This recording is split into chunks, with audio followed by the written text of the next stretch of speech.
আসসালামু আলাইকুম। আজকে আমি তৈরি করব কাঁচা আমের টক ঝাল মিষ্টি আচার। খুব সহজভাবে সহজ উপকরণ দিয়ে মজাদার এই আচারটি তৈরি করে নিব। চুলা অন করে ফ্রাই প্যান গরম হলে দিয়ে দিব 3-4 চামচের মতন পাঁচফোড়ন।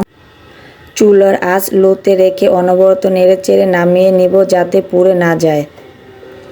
ঠান্ডা হওয়ার পর ব্লেন্ডারে ব্লেন্ড করে নিব। 1 কেজি পরিমাণ মতন আম নিয়ে ভালোভাবে ধুয়ে কেটে নিব। আমি একটি বলে পানি নিয়ে পান খাওয়ার যে চুন আছে এই চুনটি মিশিয়ে নিব।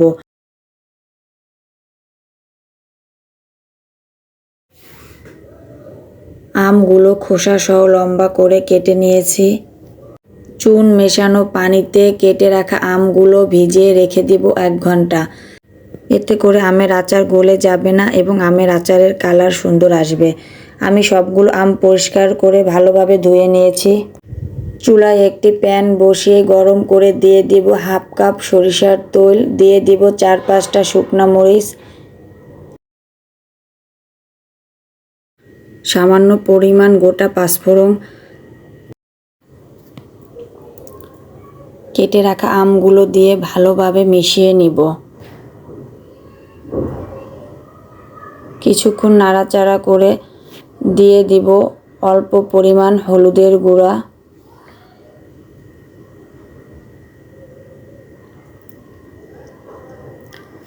হলুদের গুঁড়া মেশানো হলে কিছুক্ষণ নাড়াচাড়া করে দিয়ে দিব পরিমাণ মতন চিনি। আমের টক বুঝে চিনি দিয়ে দিতে হবে। আমার এইখানে মিষ্টির জন্য 1/2 কাপ পরিমাণ চিনি ঠিক আছে, আপনাদের কম বেশি লাগতে পারে। চিনি গলে যাওয়ার পর দিয়ে দিব 1/2 চা চামচ লবণ। চিনিটা গলে কিছুটা পানি বের হবে। যতক্ষণ পর্যন্ত চিনির পানিটা ভালোভাবে আচারের সাথে শুকিয়ে না যাবে ততক্ষণ পর্যন্ত অনবরত নেড়ে চেড়ে নিব। চিনিটা পুরোপুরিভাবে শুকিয়ে গেলে দিয়ে দিব শুকনো মরিচের গুঁড়ো 1 চা চামচ, দিয়ে দিব পাঁচফোড়ন 1 চা চামচ, দিয়ে ভালোভাবে মিশিয়ে নিব। খুব সহজভাবে অল্প সময় তৈরি হয়ে গেল আমার টক ঝাল মিষ্টি আচার। এভাবে বাসায় তৈরি করে দেখতে পারেন, অবশ্যই ভালো লাগবে।